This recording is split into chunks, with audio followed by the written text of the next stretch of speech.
Assalamualaikum warahmatullahi wabarakatuh. Bismillahirrahmanirrahim. Alhamdulillahilladzi an'ama alaina bi ni'matil imani wal islam wa jalla ramadhana syahrun mubarakun futihat fihi abwaaba rahmati wal maghfirah. Asyhadu an la ilaha illallah wahdahu la syarika lah wa asyhadu anna sayyidina Muhammadan abduhu wa rasuluhu la nabiyya ba'dah. Allahumma shalli wa sallim wa barik ala sayyidina Muhammadin wa ala alihi wa ashabihi ajma'in amma ba'du. Sadaqallahul azim. Pemirsa sahabat Miftah, anak-anakku sekalian yang ada di rumah, syukur alhamdulillah pada kesempatan kali ini Allah masih memberikan kita kesempatan hidup.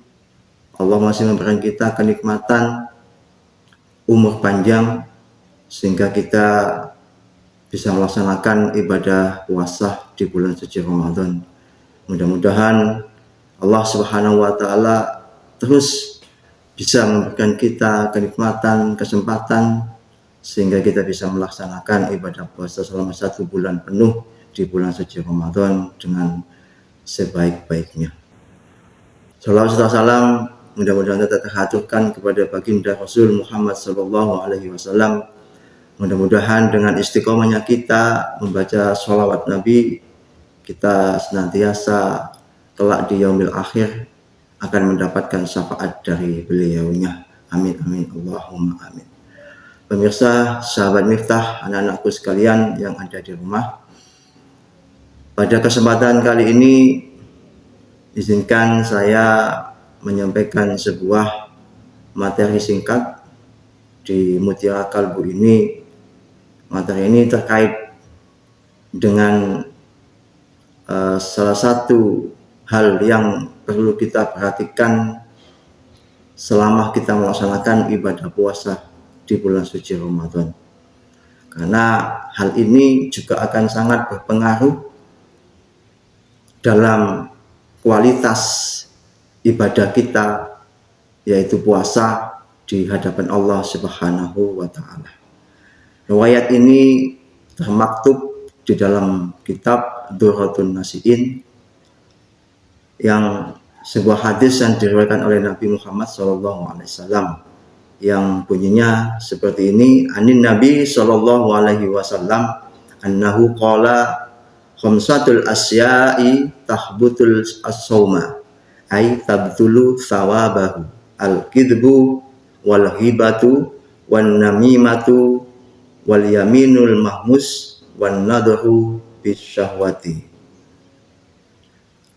Ani Nabi sallallahu alaihi wasallam, diriwayatkan dari Nabi Muhammad sallallahu alaihi wasallam annahu qala, bahwasanya Nabi Muhammad sallallahu alaihi wasallam berkata, khamsatul asya'i, ada 5 perkara tahbutu as-sauma yang bisa merusak puasa. Aitat dulu sawabahu, yakni atau artinya perkara itu bisa menyebabkan batalnya atau leburnya atau hilangnya sawabahu, pahalanya ibadah puasa.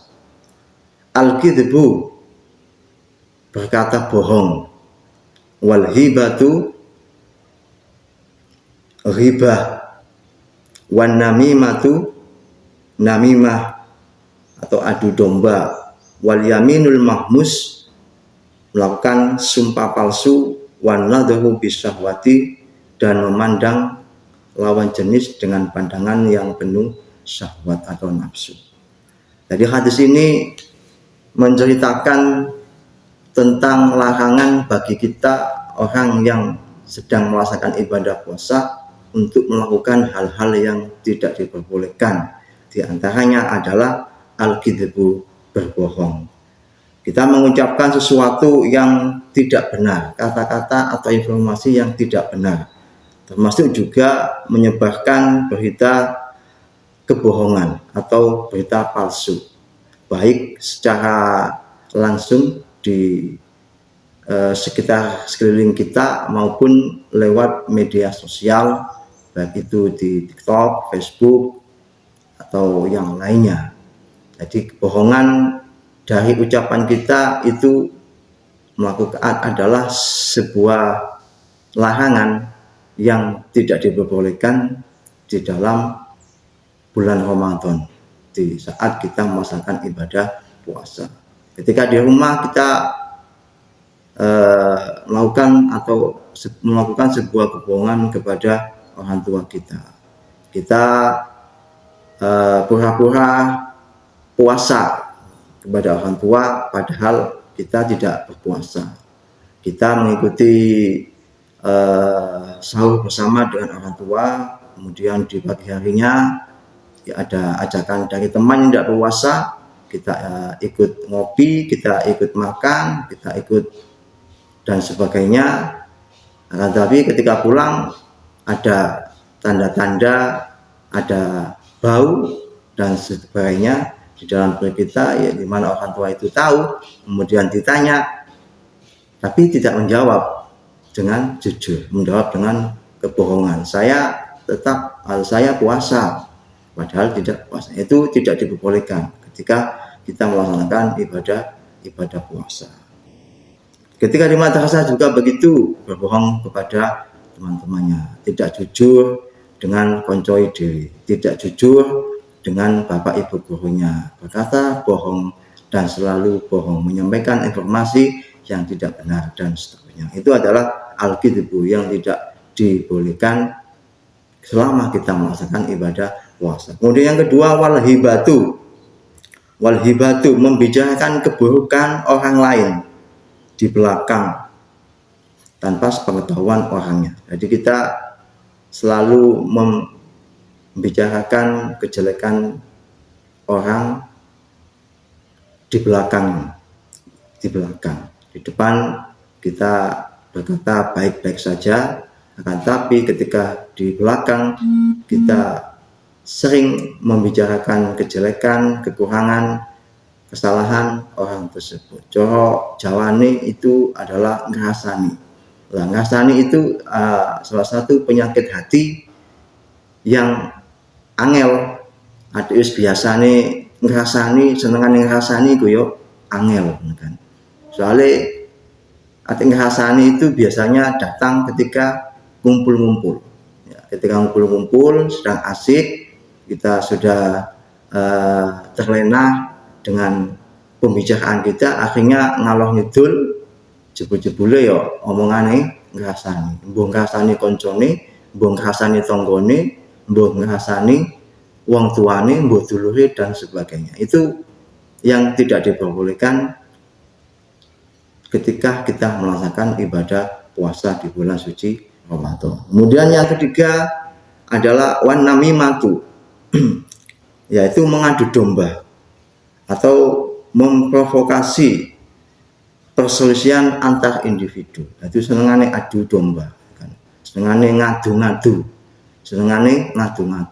A dan B kita adu-adu, nah, akhirnya mereka semakin bertengkar, semakin melakukan selisihan. Akhirnya terjadilah pemukulan, terjadilah pembunuhan, terjadilah penculikan dan sebagainya. Itu akibat dari kita seringnya melakukan adu domba atau provokasi, karena belum tentu apa yang mereka lakukan itu salah. Nah, ada kalanya konfliknya masih dalam proses pembenahan atau dalam proses penyelesaian, tetapi karena ada kompor, ada provokatornya, akhirnya konflik yang dilakukan oleh mereka atau dua orang tersebut masih tidak terselesaikan, hampir bisa jadi tambah semakin parah karena sering kita mengadu-adu. Kita mengadu domba teman-teman kita mengadu domba saudara-saudara kita mengadu domba saudara dengan orang tuanya, menantu dengan mertuanya dan sebagainya. Itu adalah perbuatan yang tidak diperbolehkan selama kita melaksanakan ibadah puasa.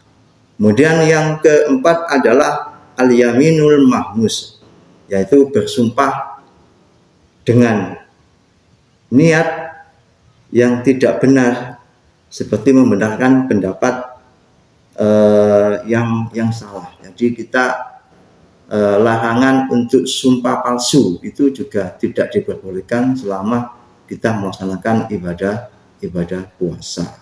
Kemudian yang terakhir itu adalah wan nadharu bisahwati, yaitu memandang lawan jenis dengan pandangan yang penuh syahwat atau nafsu. Nah, itu biasanya sering terjadi di sekitar kita. Kita sering memandang lawan jenis dengan pandangan yang lumayan lama. Dan kalau kita memandang dengan pandangan yang lumayan lama, durasinya itu juga biasanya berpengaruh ke dalam pikiran kita. Memandang wajahnya, kemudian timbul berbagai macam-macam di pikiran kita, akhirnya akan masuk ke dalam pikiran, ke dalam hati kita, dan kita akan bisa menjadi orang yang serba terlena dengan bayangan atau pikiran yang macam-macam kepada orang yang kita pandangi. Begitu juga dengan perempuan memandang laki-laki juga sama, ya sama. Jadi bukan hanya laki-laki memandang seorang perempuan bisa menimbulkan syahwat, tapi juga perempuan juga sama. Jadi memandang dengan pandangan yang penuh syahwat itu juga tidak diperbolehkan saat kita melaksanakan ibadah puasa. Pemirsa, sahabat Miftah dimanapun Anda berada, itu semuanya adalah dalam rangka untuk berhati-hati, dalam rangka untuk berhati kepada Allah, agar puasa yang kita laksanakan itu secara kualitas dan kuantitas itu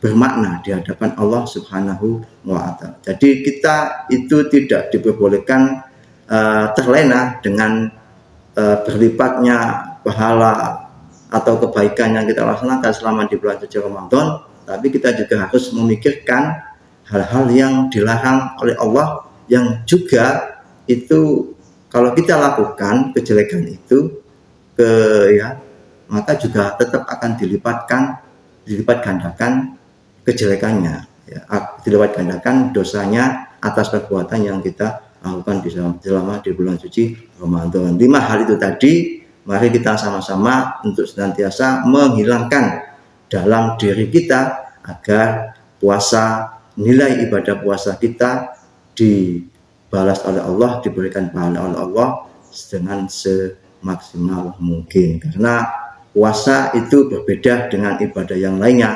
As-saumu li wa ana azza'u bihi. Jadi puasa itu untuk aku, Allah. Jadi saya sendiri, kata Allah, yang akan memberikan pahalanya. Semakin baik puasa yang kita lakukan, maka semakin banyak Allah akan memberikan pahala kepada kita semuanya. Demikian materi singkat pada kesempatan hari ini. Mudah-mudahan bisa bermanfaat bagi kita semuanya. Asyhadu an la ilaha illallah wa asyhadu anna Muhammadar Rasulullah. Allahumma innaka afuwwun karim tuhibbul afwa fa'fu anna ya karim. Assalamualaikum warahmatullahi wabarakatuh.